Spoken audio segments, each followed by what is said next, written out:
இங்கே நிறையா செடி இருக்குது, பார்க்கலாமா? இது மிளகாய் செடி குட்டியாக இருக்குது. இப்போ தான் இது கத்திரிக்காய் செடி குட்டியாக இருக்குது. நெக்ஸ்ட் டைம் பார்க்கும்போது கொஞ்சம் பெருசாக இருக்கும். இதெல்லாம் கொஞ்சம் பெருசாக தான் இருக்குது கத்திரிக்காய் செடியெல்லாம். அது பழுத்துடுச்சு கத்திரிக்காய். இங்கே இருக்க கத்திரிக்காய் பழுத்துடுச்சு. இதெல்லாம் காயாக இருக்குது. இது இந்த கொடியவரைன்னு சொல்லுவோம்ல, அது காயாக இருக்குது. பூ இருக்குது, இந்த ஒரு இடத்துல மட்டும்தான் காய். ஃபுல்லாக பூவாக தான் இருக்குது இந்த சைடில். இது க்ரீன் கலரு.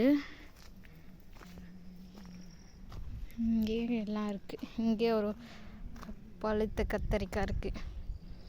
ரெட் கீரை, தண்டு கீரைன்னு சொல்லுவோம் அது. இதில் இருக்குது கத்தரிக்காய் இருக்குது. தெரியுதா? தெரியுது. இந்த சைட்லேயே இருக்குது. இது வந்து அதே கொடி அவரை தான். இதில் வந்து கொஞ்சம் லைட்டாக வெள்ளை கலர்.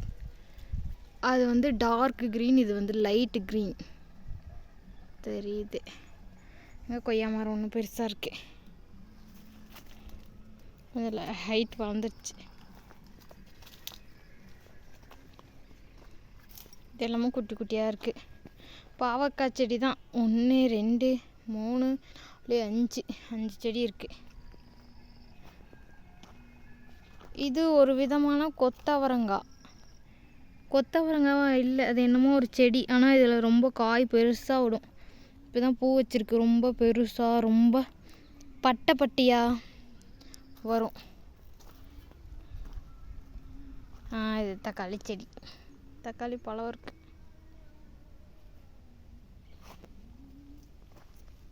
இதுவும் அதே செடி தான். சீனி மிளகாய் செடி.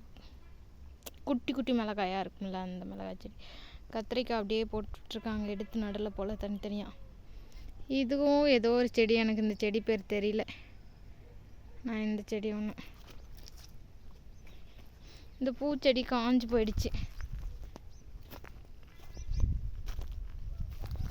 இது வந்து என்னன்னா பீக்கங்காய். இப்போ தான் பூ வச்சிருக்கு. இதா ஒரே ஒரு குட்டி காய் இருக்குது.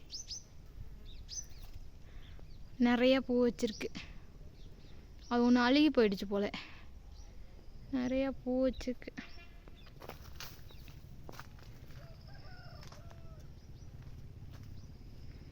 இந்தா கீழேயும் பூ வச்சிருக்கு. இதா பிஞ்சு வந்துட்டுருக்கு. அங்கே ஒன்று கொஞ்சம் பெருசாக இருக்குது.